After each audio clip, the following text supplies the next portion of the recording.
అయోధ్య నగరానికి రాజు దశరథ మహారాజు. ఆ రాజుకు రాణులు మూవురు, కౌసల్య, సుమిత్ర, కైకేయి. నోము ఫలములై వారికి కలిగిరి కొమరులు నల్వురు. రామ లక్ష్మణ భరత శత్రుఘ్నులు.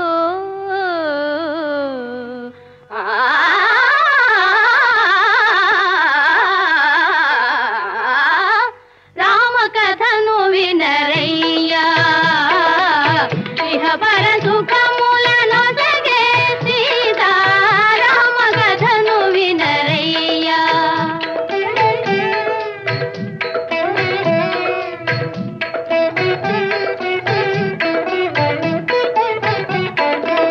గడియయేని రఘురాముని విడచి గడుపలేని ఆ పూజాని.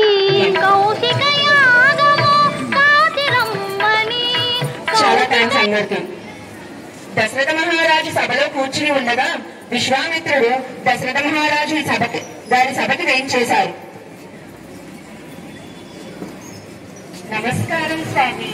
ఆచార్య, మీ రాకకు కారణం తెలపండి. తెలిపిన చెయ్యగలవా దశరథ? ఆజ్ఞ ఇవ్వండి గురువర్య. ఒక యజ్ఞము ఆచరిస్తున్నాం. అసురుడు నాకు యజ్ఞభంగం కలిగిస్తున్నాడు. నీవు రాముడిని నా వెంట పంపు. యజ్ఞభంగము కాకుండా కాపాడతాడు. ఏమిటి? నా చిన్నారి రాముడా? వద్దు స్వామి, వద్దు. నేను వచ్చేదను, లేక నా సైన్యాన్ని పంపుతాను. అడగమంటివి, అడిగిన తర్వాత మాట తప్పితివి. నేను వెళ్ళేదను. మునీంద్ర, శాంతించండి. మహారాజా, విశ్వామిత్రుడు వికారవేది. ఆయనే సంకల్పిస్తే రాక్షసుల్ని అదే హోమంలో వేసి దహించి వేయగలడు. అంతటి వారి వెంట రాముని పంపడానికి భయమెందుకు? దీనివల్ల రామునికి శుభము, జయమే కలుగుతుంది. నీ రాజ్యకీర్తి కూడా పెరుగుతుంది. గురుదేవుల ఆజ్ఞ. నాయన రామ, విశ్వామిత్ర మునీంద్రులకు వందనం చేయుము. గురుదేవ నమో నమః.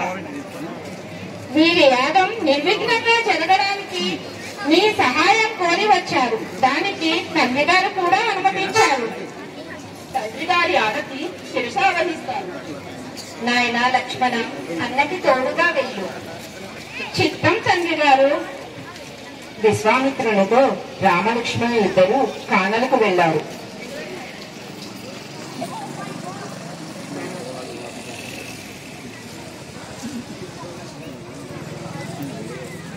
యజ్ఞం జరుపుటకు అతిరథ మహారాజులందరూ వేంచేసి ఉన్నారు. విశ్వామిత్రుడు రామలక్ష్మణులను ఆ సభకు తీసుకుని వచ్చారు. స్వయంవరం ప్రారంభమైంది.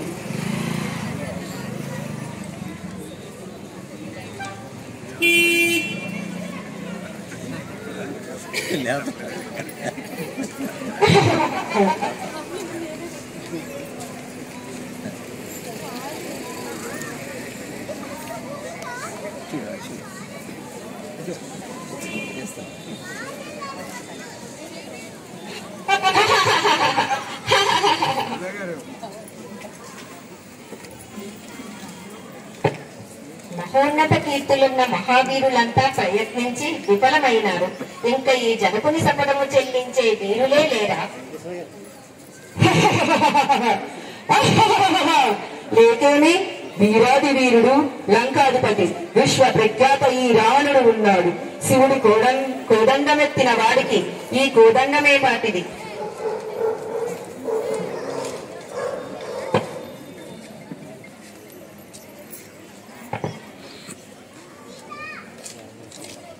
విశ్వామిత్రుడు రాముని వంక ఒకసారి చూశాడు.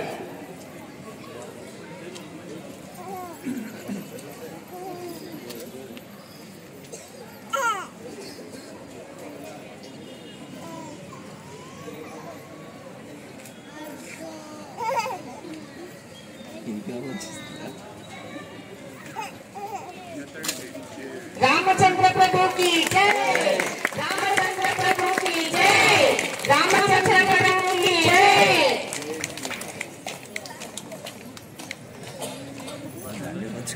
మహారాజు యొక్క 4 కుమార్తెల్ని దశరథ మహారాజు యొక్క 4 కుమారులకి ఇచ్చి వివాహం చేయడానికి నిశ్చయించారు.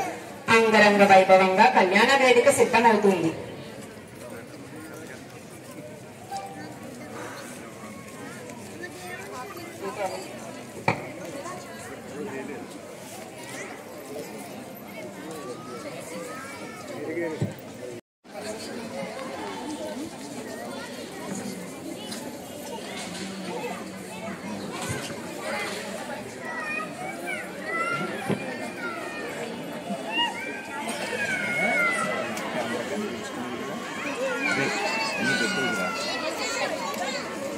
కొన్ని దినాలుగా నక్షత్ర మండలంలో కొన్ని మార్పులు గోచరిస్తున్నాయి.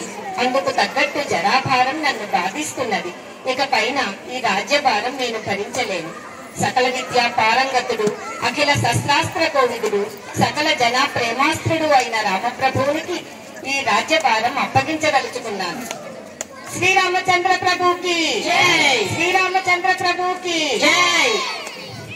శ్రీరామచంద్రుడు నా జ్యేష్ఠ కుమారుడనే కాదు, నీతి, సర్వజన ప్రీతి, సూర్యుని తేజస్సు, భూమాత ఓర్పు, మూర్తీభవించిన ధర్మము కలిగిన వాడు.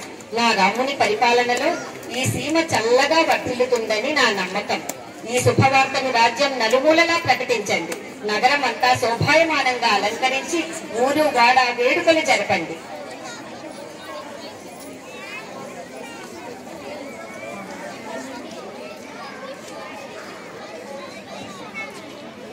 కైకేయి తన అన్నా రావణ ఎవరు ఈ ఘోరానికి పూనుకున్నది? మానవ మాత్రులు. అన్నా, రాముని భార్య సీత అతిలోక సుందరి. మీ పంచనున్న దేవతా స్త్రీలందరూ ఆమె ముందు దిగదుడిపే. సీతని మీ భార్యగా దరిచేరుద్దామని చూస్తే ఆడదాన్నని కూడా చూడకుండా నన్ను అవమానించారు. బాధపడకు సోదరి, ఆ సీతను నా భార్యగా కాదు, నా బానిసగా చేస్తాను. అన్నా, ఆవేశపడవద్దు. తన కోపమే తన శత్రువు. ఈ రావణుడు శత్రుంజయుడు. సీతారామ లక్ష్మణుడు పర్ణశాల దగ్గర ఉండగా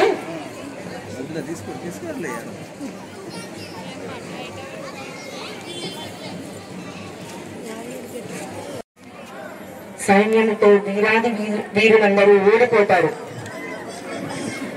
అప్పుడు రావణాసురుడు కుమారుడైన ఇంద్రజిత్తు వచ్చి బ్రహ్మాస్త్రంతో హనుమాను బంధించి రావణ సభకు తీసుకుని వెళ్తాడు.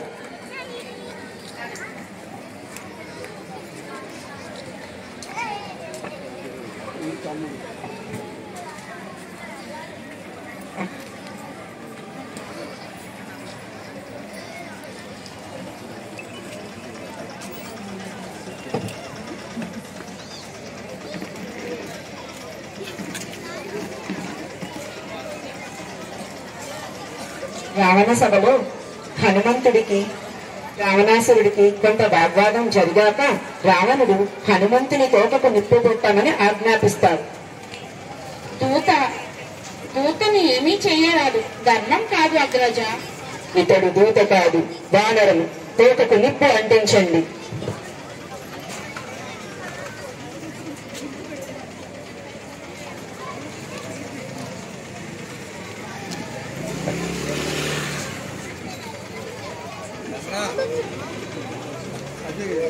తోకకు నిప్పంటించిన హనుమంతుడు ఆ తోకతో లంకా దహనం చేస్తాడు.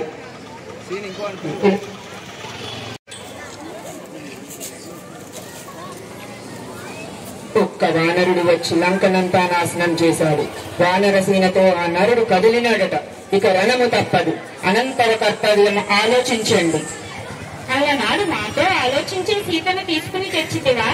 ముందు సర్వస్వతంత్రులై వ్యవహరించారు. ముందు అలాగే కానివ్వండి. అన్న, రణము రాక్షస నాశన కారకము. సరిదిద్దుకునుట బుద్ధిమంతుల లక్షణం. సీతను శ్రీరాముని చరణ పద్మముల చెంత చేర్చి శరణు వేడుట సమంజసము. విభీషణ, అతడు చేయుట తల పెట్టినట్లే కదా? చెయ్యినిచో ఆ రఘురాముడు నీ తలను కట్టుట మానడు. ఈ మాటలు అన్నిలు అన్నచో శిరస్కండన కావించేవాడిని. ఛీ, ద్రోహి, నీ అగ్రజుడు నేను నన్ను కాదని ఆ మానవాదముల్ని పొగుడుతూ మా శౌర్య ప్రతాపములపై నీరులే చల్ల చూచే ద్రోహిడి, ఈ రాజ్యంలో నీకు స్థానం లేదు. సోదరుడు అన్న మమకారంతో నిన్ను ప్రాణాలతో విడిచిపెడుతున్నాను. తక్షణం నా రాజ్యాన్ని విడిచిపో. నేడు నాకు, రేపు నీకు, ఆ రాముడే దిక్కు. విభీషణుడు లంకను వదిలి సముద్ర తీరాన ఉన్న రామ సైన్యాన్ని కలవడానికి బయలుదేరాడు.